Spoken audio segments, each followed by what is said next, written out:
چھوٹے سے گاؤں میں نینا اپنے دو بچوں علی اور مریم کے ساتھ رہتی تھی۔ نینا ایک بیوہ اور غریب عورت تھی جو گاؤں کے ظالم زمیندار کے کھیتوں میں کام کرتی تھی۔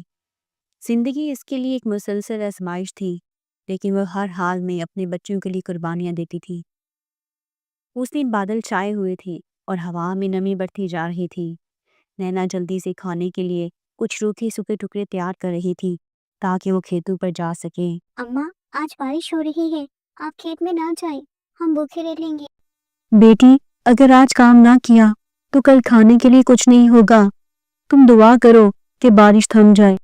علی جو اپنی عمر سے زیادہ سمجھدار تھا آگے بڑھ کر بولا، اماں میں بھی آپ کے ساتھ چلوں؟ میں آپ کا ہاتھ بٹاؤں گا۔ نہیں بیٹا، تم گھر میں رہ کر اپنی بہن کا خیال رکھو۔ تم دونوں میرے لیے سب کچھ ہو، تمہیں کوئی تکلیف نہیں ہونی چاہیے۔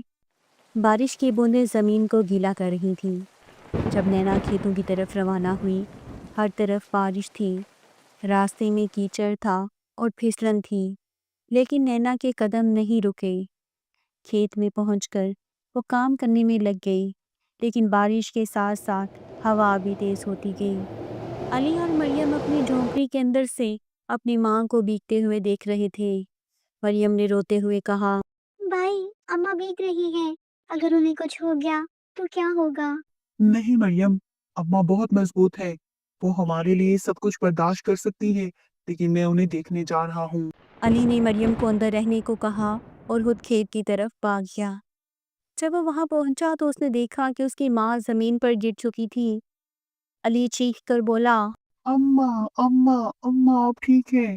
نینا نے مشکل سے آنکھیں کھولی اور بیٹے کو بولا کہ ہاں میں ٹھیک ہوں، بس تھوڑا سا چکر آ گیا تھا۔ اور نینا اٹھ گئی۔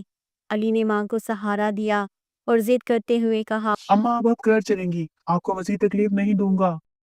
اسی وقت زمیندار کھیت میں آ گیا اور غصے سے بولا، یہ کیا ہو رہا ہے؟